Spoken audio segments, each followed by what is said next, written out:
আসসালামু আলাইকুম রহমতুল্লাহ। প্রিয় বন্ধুরা, আশা করি আপনারা সকলে ভালো আছেন।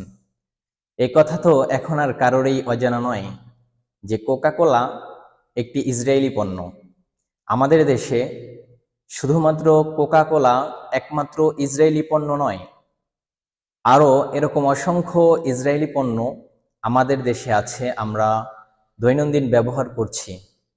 আমরা কোকা কোলাকে যেভাবে চিহ্নিত করে বয়কট করতে সক্ষম হয়েছি, ঠিক তেমনিভাবে প্রত্যেকটি ইসরায়েলি পণ্যকে আমাদেরকে চিহ্নিত করতে হবে।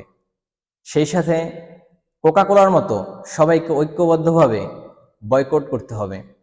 একটি রাষ্ট্র কিংবা একটি সম্প্রদায়ের সবচেয়ে বড় শক্তি হলো অর্থনৈতিক সচ্ছলতা বা অর্থনৈতিক যে শক্তি। আমরা সকলে মিলে ইসরায়েলি এই অর্থনৈতিক সচ্ছলতা দূরীভূত করতে আমরা সাহায্য করতে পারি। আমরা তাদের অর্থনৈতিক যেই শক্তি, যে পাওয়ার, সেটাকে আমরা চাইলে নিভিয়ে দিতে পারি। এজন্য আমরা সবাই সকল ইসরায়েলি পণ্যগুলোকে চিহ্নিত করে বয়কট করব। কোনো দোকানে শুধু কোকা কোলা নয়, ইসরায়েলি কোনো পণ্যই থাকবে না, এমন একটা বিপ্লব আমাদেরকে করতে হবে। আমরা যদি চাই তাহলেই সম্ভব। দেখেন, আজকে কয়েকদিনের ব্যবধানে কোকা কোলার বাজারের কি অবস্থা হয়েছে আমাদের দেশে। আমরা চাইলে ইসরায়েলি সকল পণ্য ছাড়াও বিকল্প পণ্য আমাদের দেশে রয়েছে।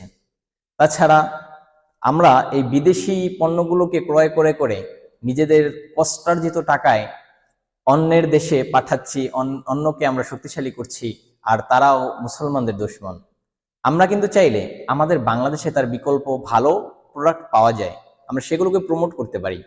দেশীয় পণ্য কিনা হওয়া ধন্য। আর যারা মুসলমানদের রক্ত নিয়ে হোলি খেলে, তাদেরকে আমরা কোনোভাবেই সাপোর্ট করতে পারি না। কোকা কোলা বয়কট, ইসরায়েলি সকল পণ্য বয়কট।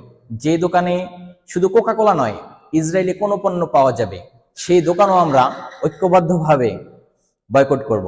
আসুন সকলে মিলে ঐক্যবদ্ধভাবে ইসরায়েলের আগ্রাসনকে রুখে দেওয়ার জন্য ইসরায়েলের সকল পণ্য বয়কট করি।